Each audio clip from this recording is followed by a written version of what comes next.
Help me to reach 2,000 subscribers. The phone buzzed once, lighting up the dark bedroom with that faint blue glow that always made my heart skip.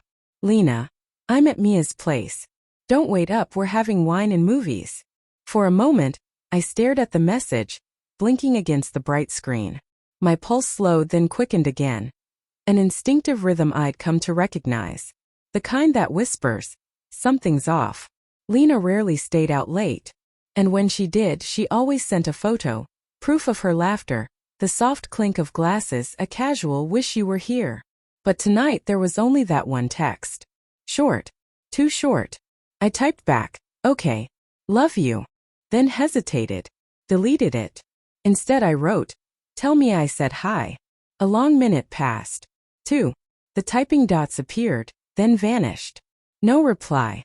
Outside, rain began to fall in thin, cold streaks against the window. I stared into the reflection, my own face split by the raindrops, and tried to quiet the voice clawing at the back of my mind. The one that whispered, you already know. We'd been married 6 years. 6 quiet, mostly good years. We'd built a rhythm around each other. Coffee in the mornings, her soft humming while she folded laundry, the way she brushed her thumb over my wrist when we passed in the kitchen. But lately that rhythm had changed. It started subtly. Her phone always face down. Her laughter softer, hidden behind closed doors. Her perfume lingering longer than her goodbyes. I told myself it was stress, new coworkers, maybe a need for space. I told myself trust is love.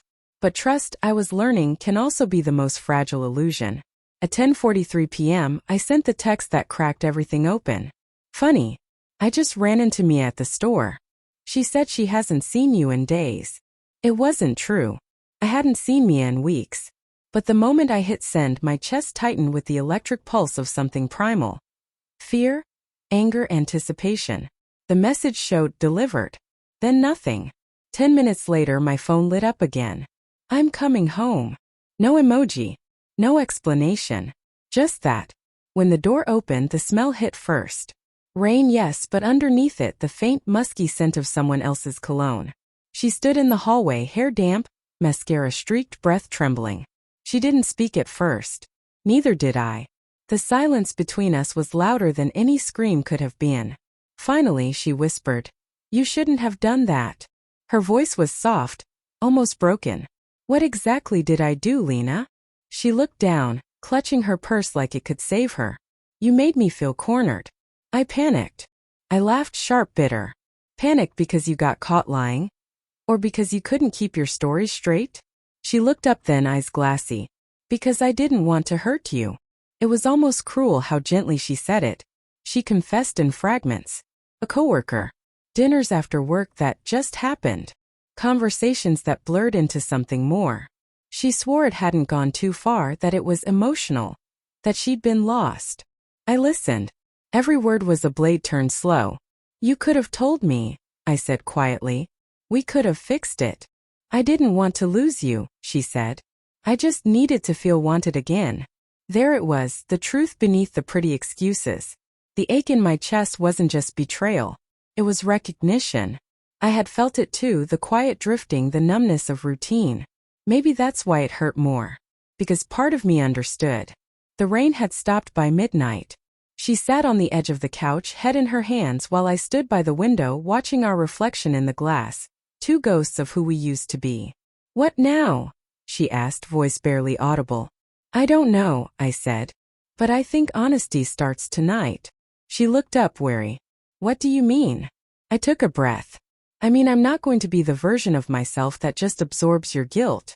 You lied, Lena. You chose this. Now I get to choose too. Her eyes filled again, but this time I didn't reach to comfort her. She whispered, Do you still love me? I didn't answer right away. Because love, I realized, isn't always what survives betrayal. Sometimes it's what finally dies quietly because of it. Later that night, when she'd gone to the spare room, I sat alone in the dark.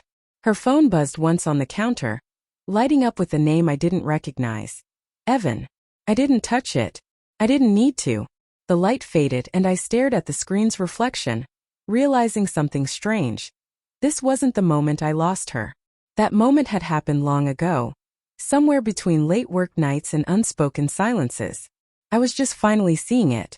2 weeks later, she moved out. No fights, no final blowouts. Just boxes, quiet goodbyes, and the echo of what used to be. Sometimes late at night, I still scroll up to that text, the one that started it all. I'm at Mia's place. It's almost poetic now. How a lie so small could unravel an entire life. But there's something else I think about too. The way she ran home that night, terrified not of losing me, but of facing herself. And maybe in a way that's the real betrayal. Not what she did, but what she couldn't admit. Because when love dies, it doesn't explode. It fades. Quietly. Just like trust does, message by message, lie by lie.